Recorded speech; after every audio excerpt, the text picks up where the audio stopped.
ఇప్పుడు చెప్పండి.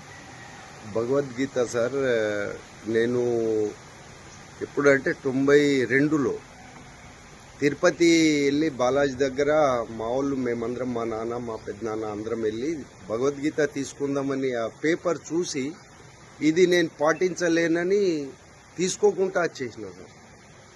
ఈరోజు నాకు వచ్చిందంటే అది దేవుడి గిఫ్టే. 100% సార్, అది దేవుడి గిఫ్టే. అది చూడండి టైగర్, ఎన్నో రోజుల నుంచి భగవద్గీత చదవాలని ఉన్నదంట సార్కి. ఎప్పటి నుంచో 19 సార్ 1992లా భగవద్గీత కొనాలి. సార్ చదువు లేకపోవడం వల్ల కొనలేడు. ఈరోజు దుర్గా ప్రసాద్ వల్ల, అంటే కొడుకు వల్ల భగవద్గీత కొనడం వల్ల సార్ హ్యాపీగా ఫీల్ అవుతున్నాడు. చదవండి సార్ మంచిగా, చాలా బాగుంటుంది. ఓకేనా? చూడండి ఇట్లుంటది. మనం కూడా ఇట్లాంటి వాళ్ళకి ఇప్పియొచ్చు గిఫ్ట్. ఒక్కసారి భగవద్గీత చదివితే 6 జన్మల సుకృతం. ఇది పెద్ద పెద్ద గురువులు చెప్తారనమాట ఈ మాట.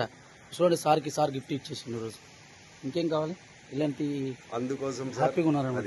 Thank you sir. Thank you safe shop అని. సేఫ్ షాప్ ఇచ్చింది కాబట్టి థ్యాంక్ యూ సేఫ్ షాప్. చెప్పు. Thank you sir. Thank you safe shop. Safe shop. Yes. వాళ్ళ మమ్మీ హ్యాపీగా ఉంది, మంచిగా కలకలాడుతున్నారు. చూడండి వాళ్ళ ఊరు ఎంత మంచిగా ఉంది సెలవుల మధ్యలో. అందుకే దుర్గాప్రసాద్ సార్గా కిడ్స్ లాక్కున్నాడు.